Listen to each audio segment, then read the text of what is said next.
Olá, está em análise na Câmara um novo Código de Processo Penal. O Código de Processo Penal, o CPP, ele não define o que é crime, nem as penas. Isso é do Código Penal. O CPP estabelece os procedimentos a serem adotados para a justiça concluir se alguém é inocente ou culpado. E, neste caso, a pena a ser cumprida. A proposta de um novo Código de Processo Penal veio do Senado e, ao que tudo indica, será modificada pela Câmara. São mais de 750 artigos e, é claro, muitos os pontos polêmicos. O Inspeção Nacional, que começa agora, debate o novo Código de Processo Penal. Eu recebo hoje o relator da proposta, deputado João Campos, do PRB de Goiás. Vladimir Aras, procurador regional da República. O presidente da Comissão de Ciências Criminais da OAB-DF, José Gomes Matos. E daqui a pouco vai chegar o deputado Paulo Teixeira, do PT de São Paulo. Deputado João Campos, eu começo pelo senhor e aí eu gostaria de debater os pontos polêmicos, aquilo que a população, de maneira geral, chama mais a atenção da população, e não do mundo jurídico, muitas vezes, né? Sobre o que está nesse código. Uma das coisas que é muito falado hoje no Brasil são os recursos, né? Ficou fácil falar hoje de embargos infringentes, embargos declaratórios, embargos dos embargos, né? E uma das coisas que o senhor propõe é a diminuição desse número de recursos. Eu queria saber por quê e como é que isso vai funcionar. Mas veja você, na verdade, na parte que se refere aos recursos, o Senado já fez uma inovação interessante procurando adequar os recursos, ou a nomenclatura dos recursos do Código de Processo Penal ao Código de Processo Civil. No que se refere, de fato, a diminuir medidas protelatórias dessa área, a grande inovação é o fim dos embargos. Porque, como é sabido entre os que operam o direito, os embargos declaratórios não têm a finalidade de mudar a decisão, é apenas para esclarecer pontos obscuros. E na medida que não tem essa finalidade, mas é possível a defesa, repetir os embargos, se torna uma medida meramente protelatória. Então, nesse sentido, há sim uma inovação. Os embargos serão possíveis apenas uma única vez em cada uma das possibilidades, né? Eu acho que, do ponto de vista de você, nesse campo dos recursos, diminuir medidas protelatórias, essa é a inovação.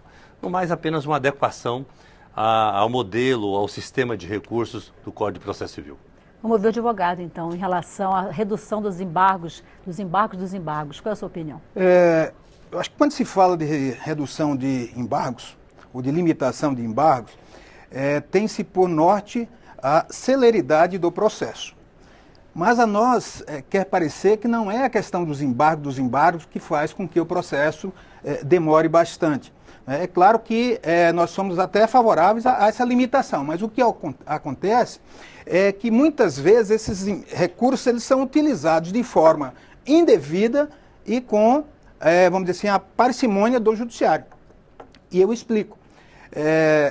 Eu tive um caso em que eu atuei em vários acusados, e um advogado fez um recurso para o STJ, esse recurso era intempestivo. Intempestivo significa, foi interposto fora do prazo. Portanto, não se conhece ali, transitou em julgado, aquela decisão transitou em julgado.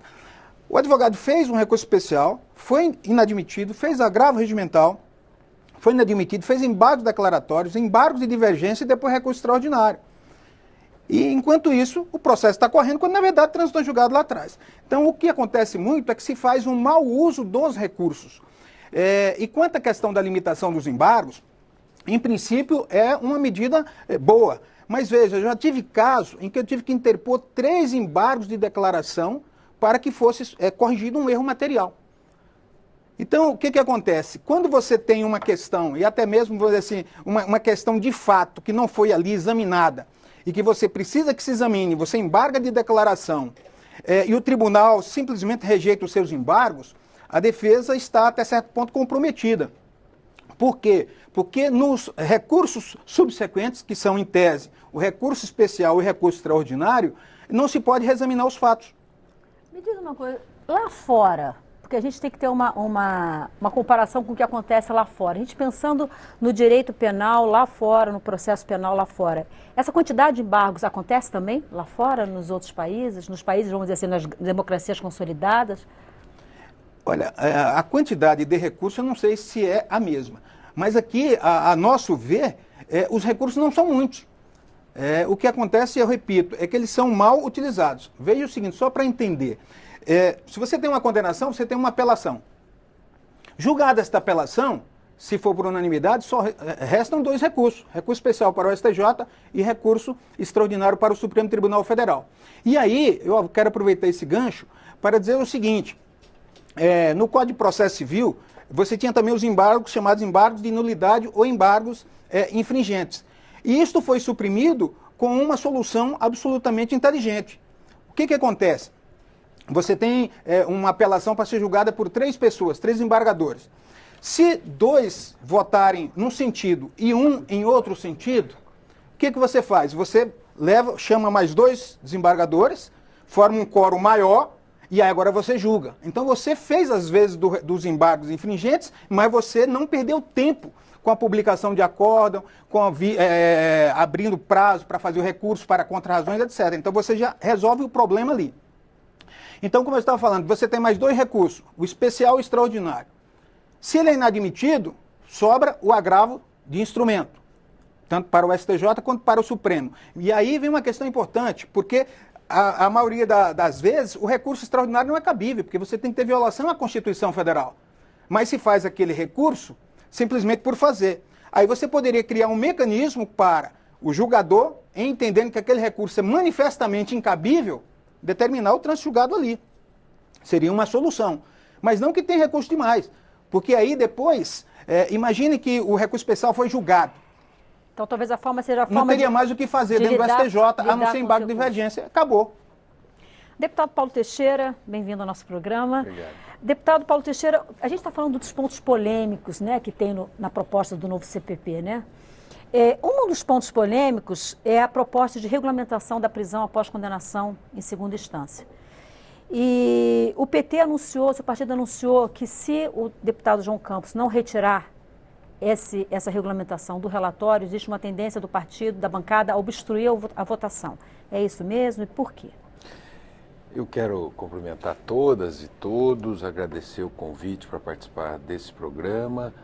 Em primeiro lugar, eu tenho elogios a fazer ao deputado João Campos em relação a uma série de inovações que ele faz no Código de Processo Penal. Acho que durante o programa eu vou poder comentar essas inovações. E tenho críticas também, porque eu acho que ele poderia avançar muito mais em relação ao processo penal no Brasil, em relação ao que é no mundo, e que nós podíamos avançar e evitamos avançar. Quando você fala de prisão, não é? Nós temos uma população prisional absolutamente grande. Então, por que nós queremos prender mais? Nós temos uma população prisional que é a 3ª do mundo. E eu parto do princípio que nós prendemos mal.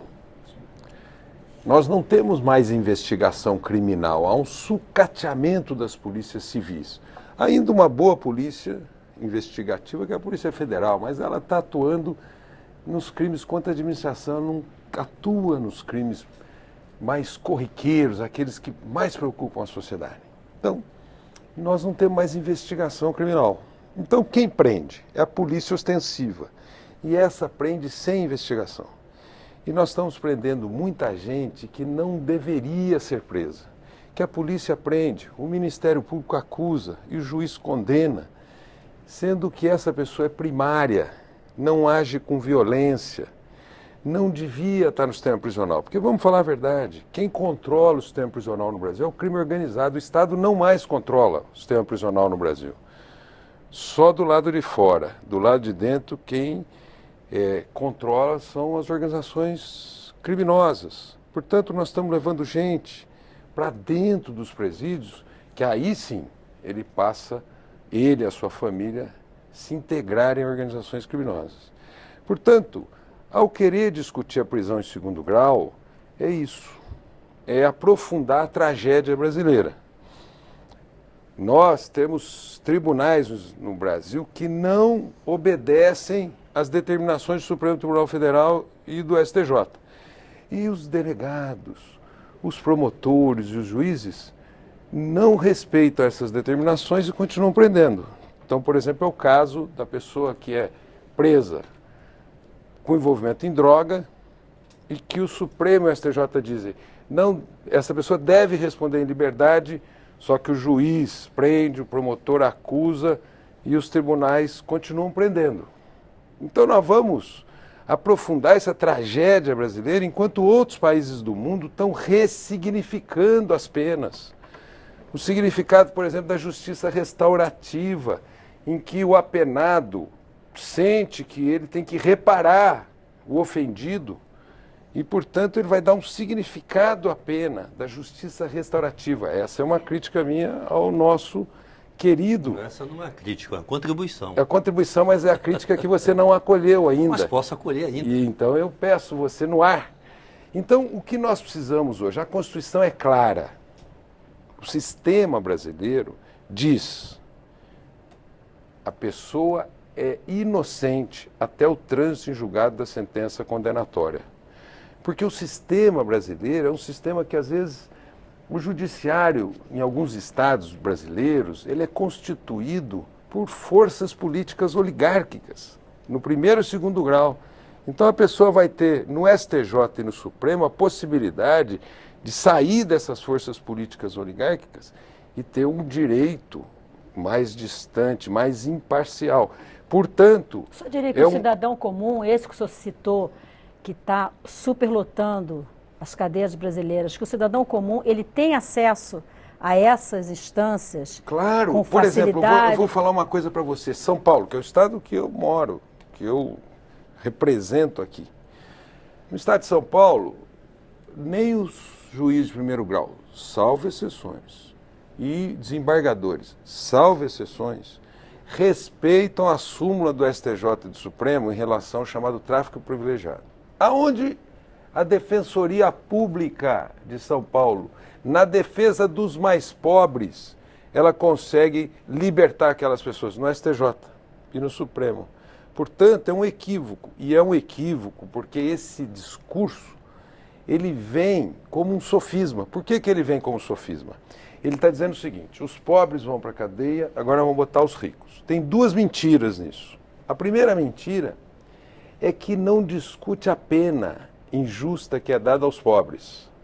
Então nós agora vamos dizer o seguinte: vamos continuar dando penas injustas aos pobres sem discuti-las. E o segundo sofisma é que agora vamos botar rico na cadeia. Não põe. Não tem rico na cadeia. A cadeia está precificada.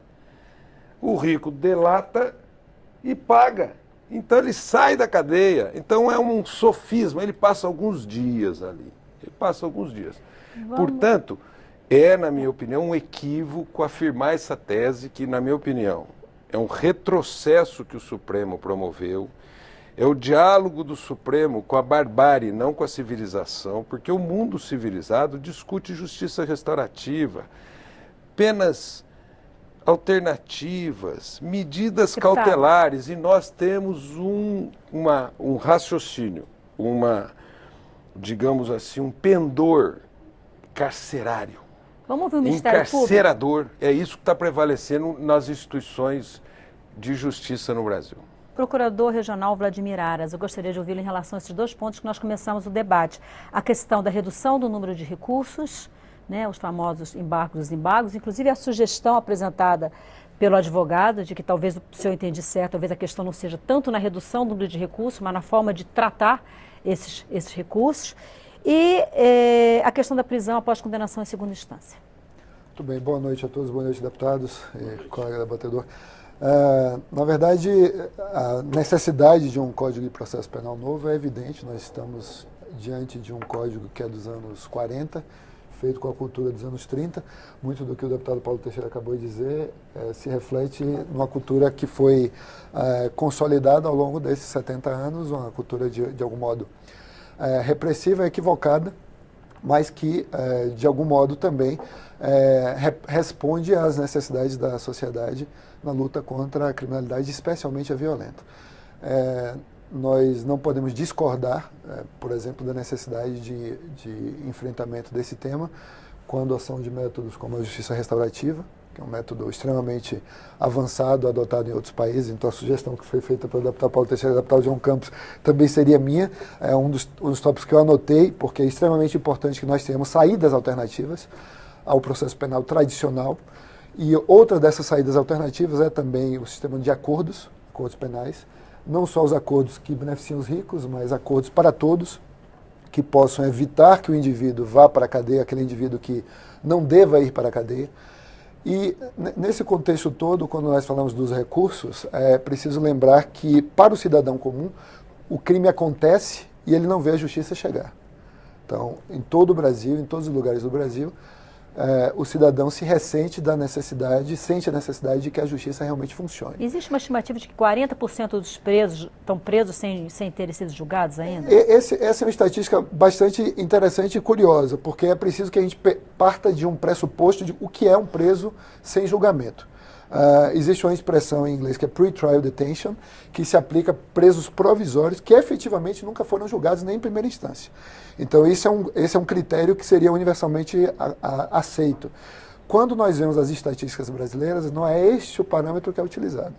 São utilizados os parâmetros de presos que são já julgados em primeira e segunda instância, às vezes. E aí os números são bem diferentes. Nesse aspecto, então, o que nós precisamos é um sistema recursal no caminho que o deputado João Campos aponta no relatório, que seja mais simples, que tenha menos recursos, porque no direito comparado não é isso que nós vemos. Nós vemos a quantidade de recursos que há no Brasil, é uma coisa impressionante, gerando o que eu chamo de miriápodes, na verdade centopeias recursais, que são esses encadeamentos de embargos de declarações, sobre embargos, sobre outros agravos e mais recursos em cima de outros recursos.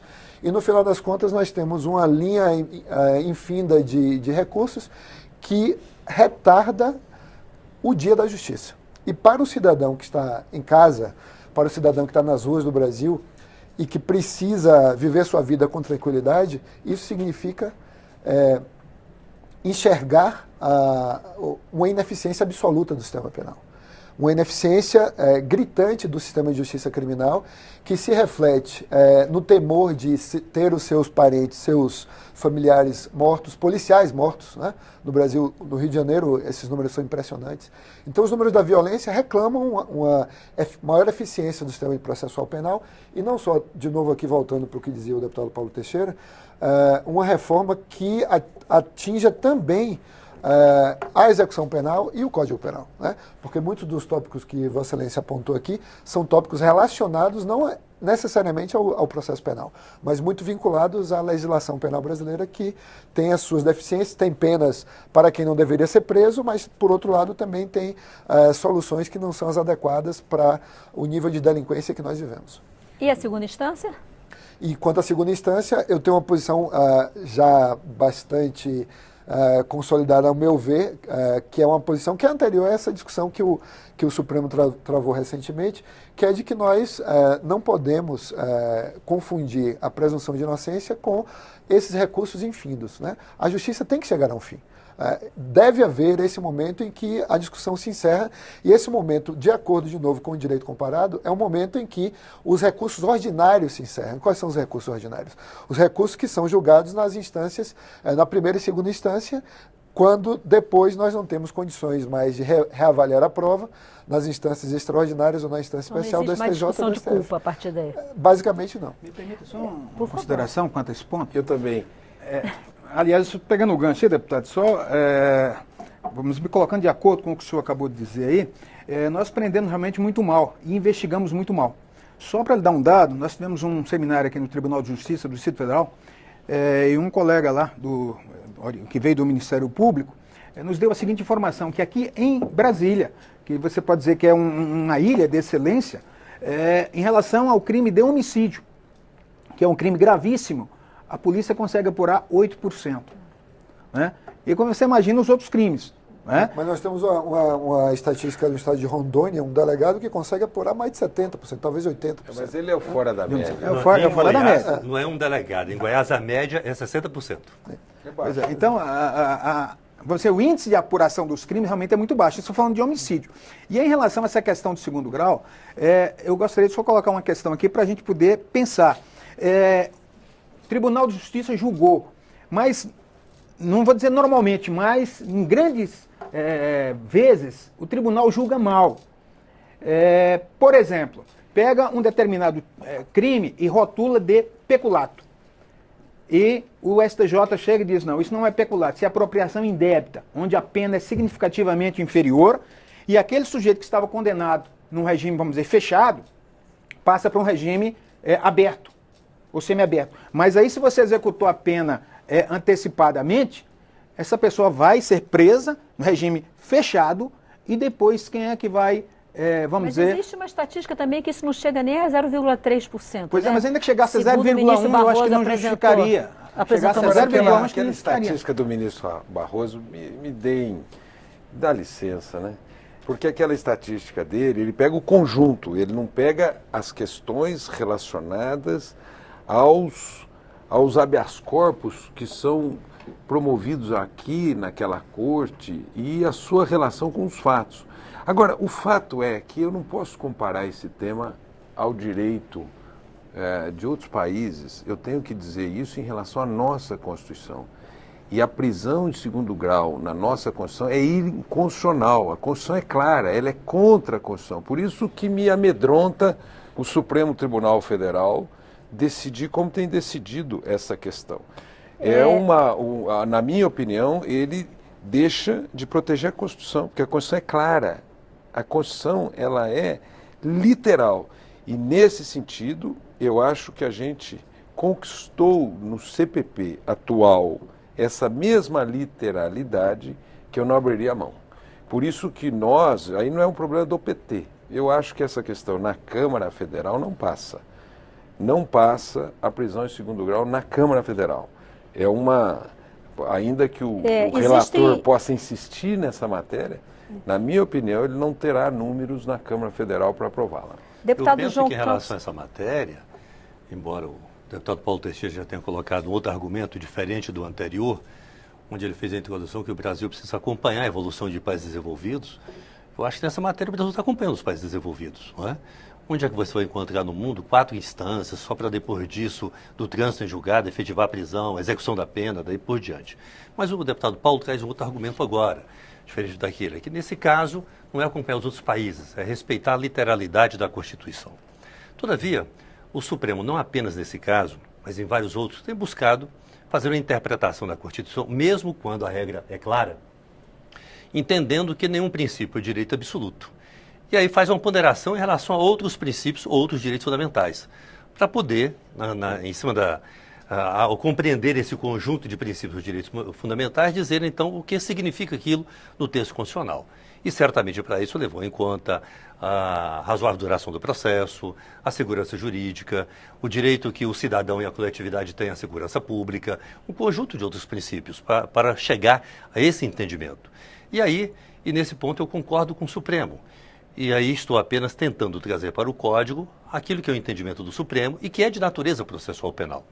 Mas eu queria dizer ao deputado Paulo Teixeira e aos demais colegas que em relação à justiça restaurativa, de fato, num primeiro momento, o meu substitutivo não contemplou, mas estou inteiramente aberto para isso. Hoje mesmo a assessoria do deputado Paulo Teixeira me procurou, eu já mandei agendar um encontro nosso com as pessoas que lhe auxiliaram nesse tema, para que nós possamos avançar. Acho de fato interessante. Por último, por mais que eu não vou dizer que o Brasil, de fato, prende bem, mas acho que a política do desencarceramento por si só também não é o remédio. E o Brasil já anda nessa direção. Os crimes de menor potencial ofensivo, até 2 anos, não tem flagrante, não tem inquérito, não tem prisão, enfim. Para os crimes com pena até 4 anos, é regime semiaberto, é regime aberto, já não tem prisão no Brasil. Para crimes até 8 anos, aí tem crimes que a gente considera de média gravidade, também não tem pena. Por quê? O regime é semiaberto e o regime semiaberto do Brasil é aberto. Então nós já temos uma política de desencarceramento do país. Quando nós falamos na terceira maior população do mundo, é quando a gente pega em números absolutos. Mas se você pegar isso e comparativamente à população proporcional, aí já não é. Quem sabe nós sejamos a 30ª, daí por diante. Então, nós podemos prender mal, eu acho que penso, mas não nessa medida, não nessa intensividade. E nós não vamos ter no mundo uma política de segurança e uma política criminal sem cárcere.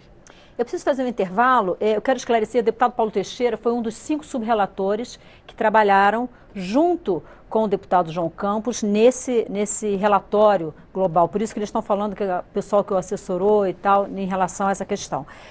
Existem algumas propostas em tramitação na Câmara, propostas de emenda à Constituição para constitucionalizar a prisão após condenação em segunda instância. Obviamente, em função da situação da intervenção federal, isso não pode ser julgado pelo Parlamento nesse ano ainda, provavelmente só no ano que vem, para tentar esclarecer um pouco como é que está essa discussão aqui na casa. A gente vai fazer um intervalo, se você não participou ainda dá tempo, pelo WhatsApp, 61992022573, pelo nosso bate-papo, também pelo Facebook. Na volta, nós vamos falar sobre um outro ponto muito polêmico no relatório do deputado João Campos, que é a redução do poder de investigação do Ministério Público. A gente volta já já, não saia daí.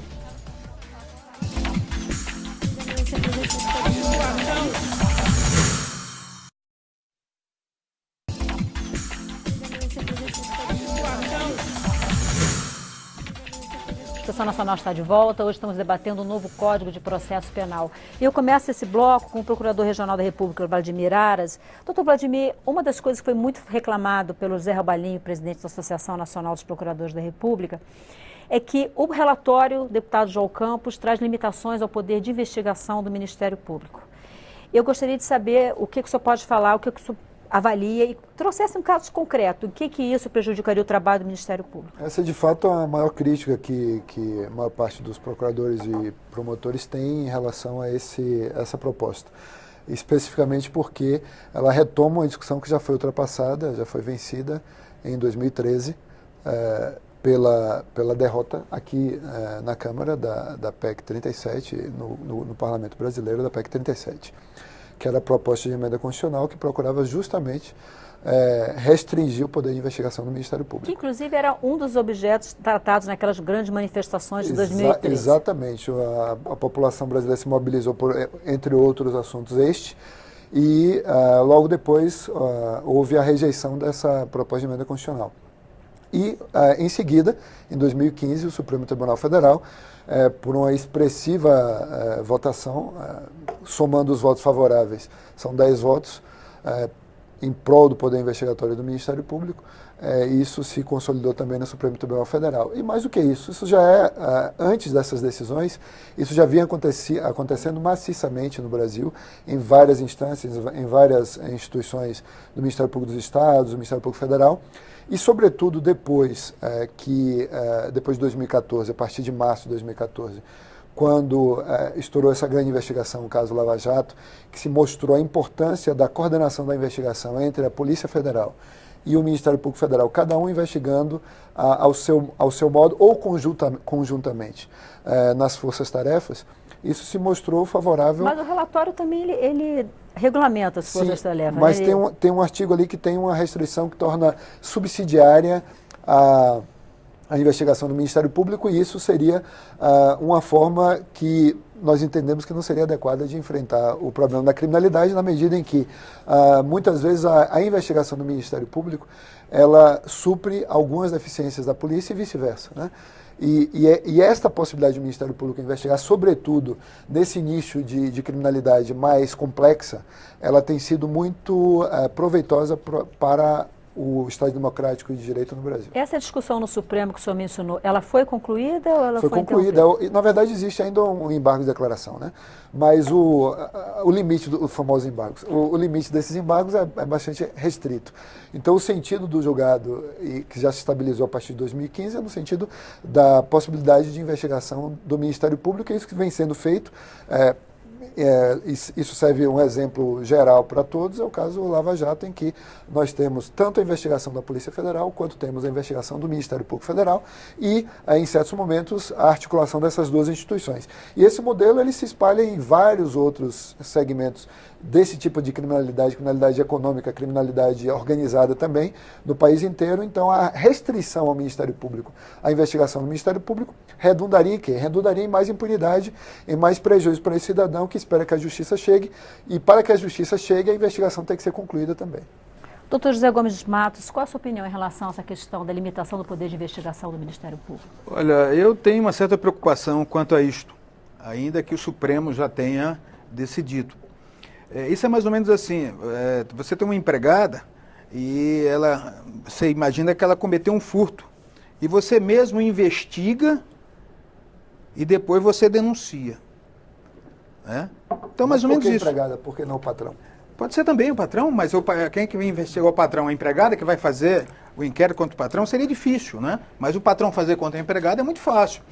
Então, para que uma justiça possa funcionar adequadamente, o que você tem que ter? Você tem que ter paridade de armas.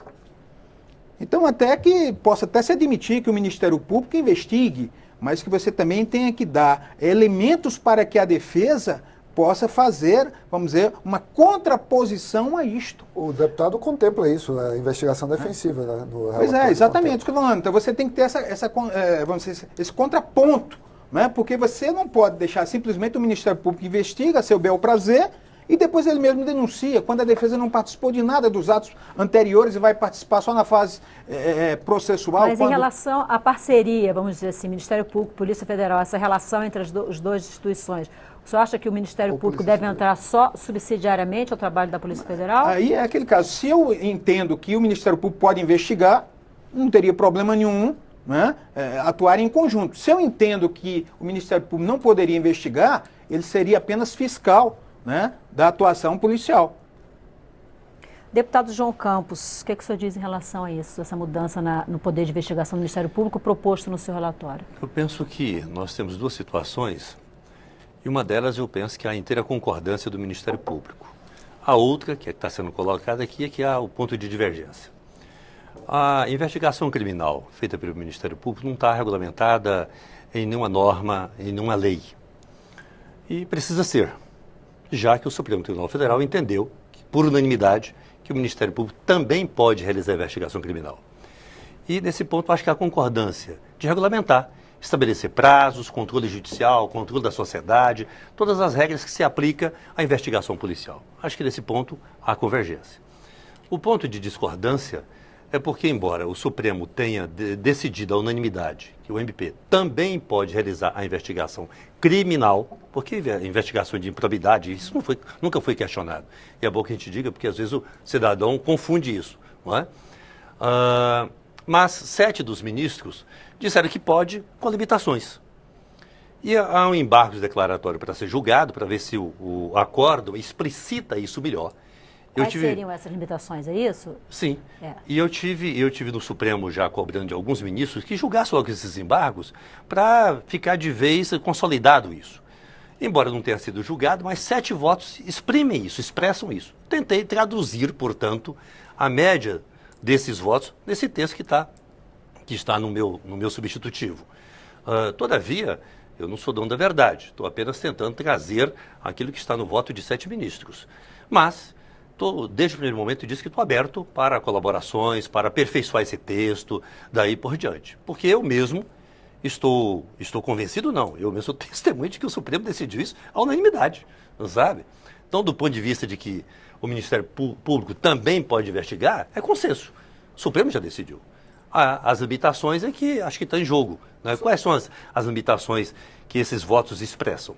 Agora, com relação à cooperação, à força-tarefa, Receita Federal, Polícia Federal, Ministério Público Federal, daí por diante, penso que é outra coisa que nós devemos trazer para dentro do Código de Processo, já que é uma experiência muito rica. Os órgãos colaborando uns com os outros na mesma direção, no interesse da sociedade. Nesse sentido, até um colega do senhor, doutor Hélio Teiro, lá de Goiás, me procurou dizendo que me ofertar uma contribuição. Eu achei extremamente positiva, estou só aguardando chegar a contribuição dele, para que a gente possa tratar disso também dentro do Código de Processo. Eu acho que é um ganho. O funcionamento das forças-tarefa. Sim. Deputado Paulo Teixeira, em relação às audiências de custódia, o deputado João Campos propõe uma certa flexibilização em relação aos prazos para a realização das audiências de custódia. Qual é a sua opinião em relação a isso? Então, eu elogio o deputado João Campos quando ele coloca as audiências de custódia no Código de Processo Penal. Isso é muito importante, porque há um avanço. Eu rendo as minhas homenagens ao ministro Lewandowski. Ele foi o último dos ministros que avançou no tema carcerário no Brasil, depois parou, mas ele, no seu mandato, avançou demais quando ele propôs via CNJ as audiências de custódia e hoje mostra que na presença do juiz, o preso, o juiz vai fazer a avaliação e hoje metade dos presos são soltos e outra metade é presa. Então nós temos um avanço enorme a partir das audiências de custódia. Mas eu também acho que o texto do deputado João Campos relativiza a audiência de custódia. O que é a importância da audiência de custódia? É em 24 horas o preso na frente do juiz. Tem juízes que não gostam disso e querem relativizar. Como eles querem relativizar? Com o termo, quando possível, se puder. Não. A audiência de custódia é um direito do preso. Acho que o Supremo já se manifestou sobre isso. Por isso, então... Né? E o CNJ também já se manifestou sobre isso. Mas o texto está relativizando. Portanto, eu não permitiria nenhuma relativização. Nem essa, o quando puder, nem aquela que vai estendendo o prazo conforme a gravidade do crime. Por quê? Porque o juiz ou o delegado pode dar gravidade a um crime que não é grave e que o juiz pode relaxar a prisão ali. Então, a audiência de custódia é um avanço, não é? Inclusive fez parte do meu relatório, mas eu não permitiria uma relativização, nem dessa natureza, ou quando puder, e a extensão de prazos, nem uma relativização permitindo o uso de videoconferências quando a importância da audiência de custódia é a apresentação do preso diante do juiz. Por quê? Porque o juiz vai constatar se aquele preso sofreu sevícias, violências físicas, torturas, que é um método muito importante de prevenção à tortura. Assim, eu acho que a gente deveria importar para o Código de Processo Penal a decisão do CNJ, do Conselho Nacional de Justiça, essa na sua íntegra, porque essa que deu certo. Agora, vamos falar a verdade, tem juízes que não gostam. Eu já ouvi juízes, tem juízes que não querem aquela situação. Se eles puderem, não vivenciariam aquela situação. Eu acho que é um aprendizado humanizador, um aprendizado civilizatório que não deveria ser relativizado. O Ministério Público, rapidinho, sobre as audiências de custódia. Eu sou favorável às audiências de custódia, inclusive nessa perspectiva mesma do CNJ, porque se trata, na verdade, da implementação de uma garantia que está na Convenção Americana de Direitos Humanos. Então, é daí que vem essa ideia de que o indivíduo que é preso tem o direito de se encontrar com seu juiz natural no primeiro momento possível. Esse momento deve ser o primeiro momento possível, efetivamente. E eu compreendo, deputado Paulo Teixeira, a preocupação do deputado João Campos nesse, talvez, na sua percepção, alargamento, porque em algumas localidades isso é realmente mais difícil. A gente pensar em São Paulo ou Brasília, é muito fácil apresentar em 24 horas ou menos de 24 horas. No Amazonas... Mas em localidades mais distantes dos centros. O que vai acontecer é policiais, relativizar nos centros onde é possível. Eles vão querer relativizar em São Paulo e em Brasília, não. Mas é preciso lembrar que é um código para o país inteiro. É um código para o país inteiro. Permita só falar sobre essa questão também. É só para dizer que eu subscrevo em toto as palavras do deputado Paulo Teixeira, porque é o seguinte, só sabe o que é um dia de prisão quem já foi preso. Então, quando alguém é preso e tem que ficar preso, ok. Mas quando alguém foi preso em flagrante, mas tem o direito de responder o processo em liberdade e fica lá um dia, 2 dias preso indevidamente, E aí, como disse o deputado Paulo Teixeira, vão relativizar isso em relação aos grandes centros também, porque se hoje você disse que são 24 horas para apresentar o preso, e lá no Amazonas não tem condição, apresenta em 48 horas, mas está sabendo que está violando a norma. Mas se você colocar que são 5 dias, aí passa a apresentar com 10 dias. Então, daí é que nós também somos contra. Pensar que isso aí vai resultar, se alguém descumprir esses prazos, essa pessoa que descumprir, que será um policial, o policial que será preso? Tem que pensar nisso. Porque há uma discussão grande sobre abuso de autoridade. Dele ser preso porque não apresentou. Então, seria muito mais simples se soltasse o preso do que prender o policial. Não tem razão de prender o policial. Posso falar uma coisa para você? Eu gostei do teu questionamento, embora eu acho que ele não sobreviva a uma realidade. Tudo que for fundamentado na justiça é entendido. O problema está no que ele disse. Se você tem o prazo de 24 horas e tem algum problema fundamentadamente justificado que o preso não foi apresentado, isso o sistema compreende. O problema é o contrário. Na medida que você abre essa porta, eles vão utilizá-la nos grandes centros urbanos, eles vão utilizá-la onde não tem problemas, porque tem oposição ao instrumento, oposição ao instituto. E o que nós não podemos permitir é que essa oposição vingue. O que nós temos que dizer é o seguinte, a norma é essa, traga o que do CNJ. E se houver problemas, aí fundamenta-se. Evidentemente, se o barco não tinha gasolina, ou se, um fundamento qualquer, o sistema vai entender daquela excepcionalidade. O problema é que quando você abre a porta, a excepcionalidade veio da regra. Deputado João Campos, eu gostaria de ouvi-lo rapidamente em relação à questão dos audiências de custódia, para já entrar também no outro ponto. Tá bem. São os prazos para prisões provisórias, que é outra figura do mundo jurídico e que passou a fazer parte da realidade brasileira desde que a Lava Jato surgiu. A gente ouve o tempo todo falar em prisões provisórias, temporárias provisórias, pelo menos uma vez por semana. Hoje mesmo nós ouvimos falar nisso, né? Uma vez por semana a gente sabe disso. Eu queria ouvi-lo então em relação às audiências de custódia e aos prazos que o senhor define no seu texto para as prisões provisórias.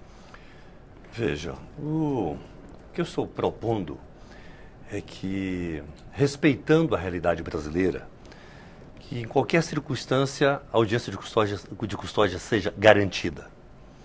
Então a regra, 24 horas. Excepcionalmente, em função de circunstâncias reconhecidas, não seja possível 24 horas, mas que ela de fato seja realizada. Falta de e-mails para que o preso seja conduzido à presença do juiz, etc. Então, a videoconferência.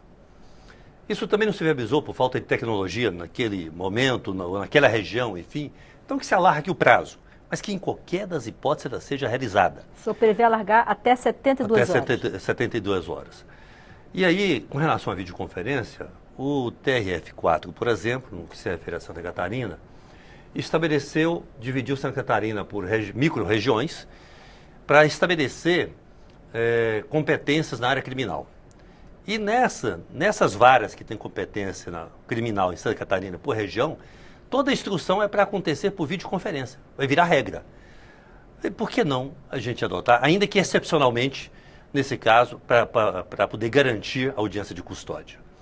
Então, eu estou querendo respeitar a realidade brasileira, mas garantir a realização da audiência de custódia. Se a determinação de Santa Catarina virar regra, se o cara está sendo torturado, videoconferência não denota esse fato. Agora, não indica outro aspecto é o seguinte, então vamos ser rígidos, 24 horas e não foi possível realizar. O procurador levantou uma hipótese, vamos levantar uma outra então. Não houve possibilidade de realizá-la e era um direito do preso. Quem sabe, se tivesse sido realizada, o juiz ia manter a prisão, ok? Mas como não foi realizada, ainda que fosse manter a prisão, agora vamos soltar, porque não respeitou-se o direito do preso. Não sei se essa seria uma consequência. Agora, do ponto de vista, quem sabe até ideológico, tem uma outra abordagem que, evidentemente, eu não estou considerando, senão eu não estava tentando garantir a audiência de custódia respeitando a realidade brasileira. O que é? É que a audiência de custódia, de um lado, de fato é direito do preso, ok? Mas, de outro lado, é uma infração. O camarada cometeu o crime, por isso está preso. Leva para a audiência de custódia e ele vira vítima em relação à sociedade. É para ver se ele não foi espancado pelo Estado, a polícia está sob suspeita, o Estado não merece a confiança, a boa-fé, daí por diante. Há uma inversão, sabe? A partir daquele instante, ele que merece toda a credibilidade, embora tenha terminado de cometer um crime. Eu acho que a gente precisa refletir também sobre isso, ok? Porque é uma questão também ideológica. Deputado, e os prazos das prisões provisórias? Que o senhor Esses propõe prazos também? vieram já do Senado, não é? Nós estamos mantendo com uma ressalva, porque tem um teto. E no teto que veio do Senado, nós temos 4 anos, se não me falha a memória. O deputado Paulo Teixeira propôs um teto de 3 anos. E depois de dialogar com a consultoria da casa e com algumas pessoas, nós terminamos estabelecendo 3 anos e meio. Nem Senado, nem Câmara, ficou 42 meses. Me parece que os prazos que o Senado estabeleceu são prazos razoáveis. Acho que não prejudica. Daí a gente está mantendo os prazos. Até porque eu sou favorável que tenha prazo. Eu acho que prisão preventiva sem prazo, de fato, não é uma boa política criminal. O Ministério Público fala o quê em relação às prisões preventivas? Na verdade, eu queria comentar ainda sobre a audiência de custódia. Há algumas pessoas que estudaram o texto proposto no que diz respeito à audiência de custódia e desde a implantação do mecanismo pelo CNJ se ressenta na necessidade, talvez aí essa questão da utilidade do ato para outras finalidades seja importante. Há um incômodo de juízes e de membros do Ministério Público com a perda da oportunidade da audiência de custódia para outras atividades processuais, né, que se atenda ao pressuposto principal, que é verificar se houve, de algum modo, a violência contra a pessoa presa, se ela foi torturada, se, de algum modo, houve alguma ilegalidade em relação a esse preso, que acabou de cometer um crime ou supostamente cometeu um crime, mas que o texto poderia prever outros procedimentos processuais naquele instante. E aí eu me refiro especificamente aos acordos penais, né?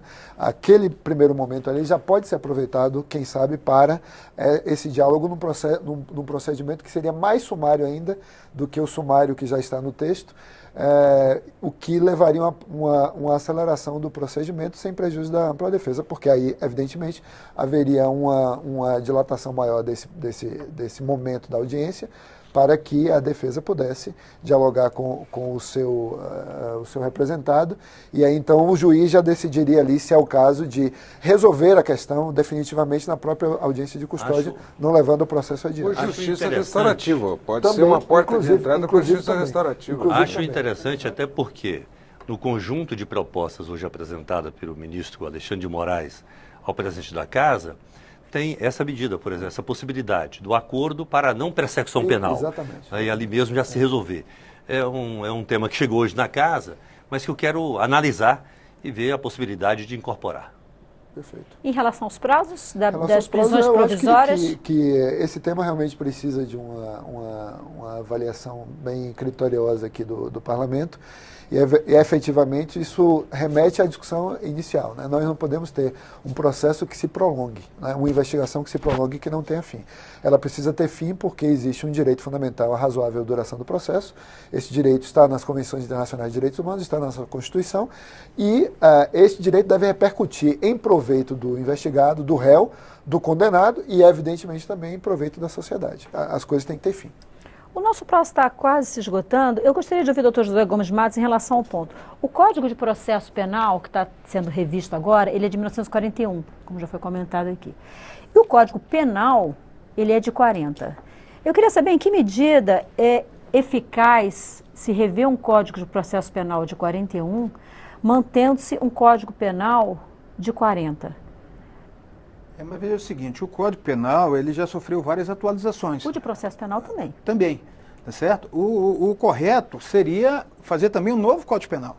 Até porque quando você vai fazendo essa colcha de retalho, né, vai alterando artigos por artigo, você perde toda a sistematização do Código.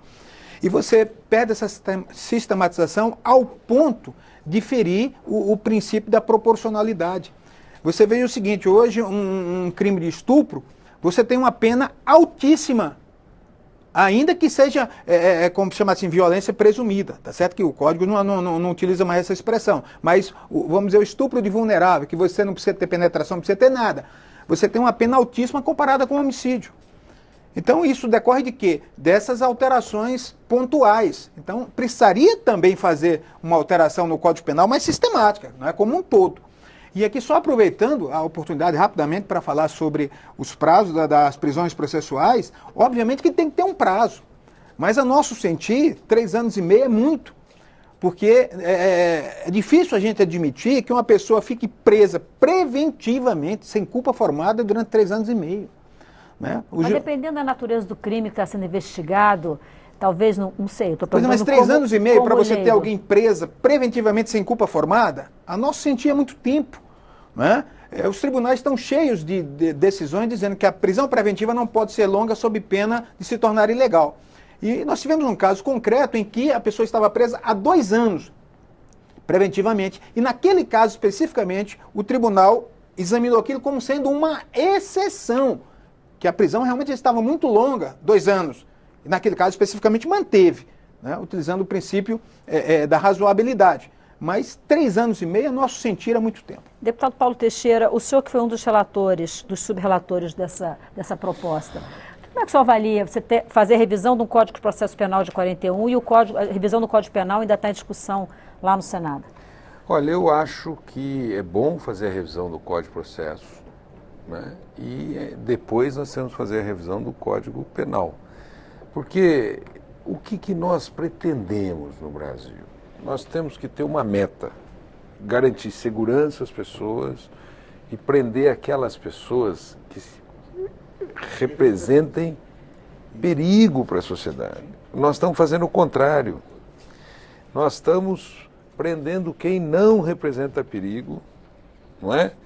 E porque houve, a cada pena anteriormente, teve lá uma grande repercussão nacional, então virou crime hediondo. O outro virou crime hediondo. O outro teve grande repercussão, outro crime hediondo. Então, perdeu o que o doutor falou da sistematicidade. E, portanto, você tem que ter essa régua para a sociedade, que é o seguinte: daqui para baixo nós vamos tratar não com pena de prisão, porque não é a única maneira. Daqui para cima é a pena de prisão, porque representa perigo para a sociedade. O que nós estamos fazendo hoje misturou e ficou tudo igual. E é por isso que eu trago esse debate aqui. Porque a criminalidade, você tem que tratar aquela profissional de um jeito, aquela situação eventual de outro jeito. E dar um significado à pena que a pessoa que cometeu a ofensa, ela sinta que a pena a atingiu. E a pessoa que foi atingida sinta que ela foi reparada. Hoje, ninguém sente, e a prisão tem sido o locus, a oficina de organização da violência contra a sociedade. Deputado... Portanto, essa mentalidade encarceradora, ela é que gera violência contra a sociedade. Deputado, porque retroalimenta a violência. Eu preciso terminar o programa, infelizmente. Deputado João Campos, eu teria ainda pelo menos uns 15 assuntos do seu... Faremos outro programa. Faremos outro programa, juiz de garantia, julgamento antecipado, teria muita coisa ainda para tratar aqui, mas infelizmente nosso tempo terminou. Quero agradecer ao deputado Paulo Teixeira, PT de São Paulo, muito obrigado por sua participação. Doutor Vladimir Aras, Procurador Regional da República, muito obrigada também. Deputado João Campos, PRB de Goiás, muito obrigado, bom trabalho. O senhor já saiu daqui com algumas emendas, né? O Expresso Nacional ajudou também. Doutor José Gomes Matos, presidente da Comissão de Ciências Criminais da OABDF, muito obrigado também por sua presença. Eu que agradeço a oportunidade.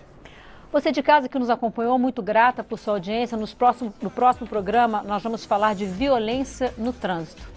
Eu sou Maristela Santana e o Expressão Nacional volta na próxima terça, às 9 da noite, ao vivo aqui na TV Câmara. Até lá.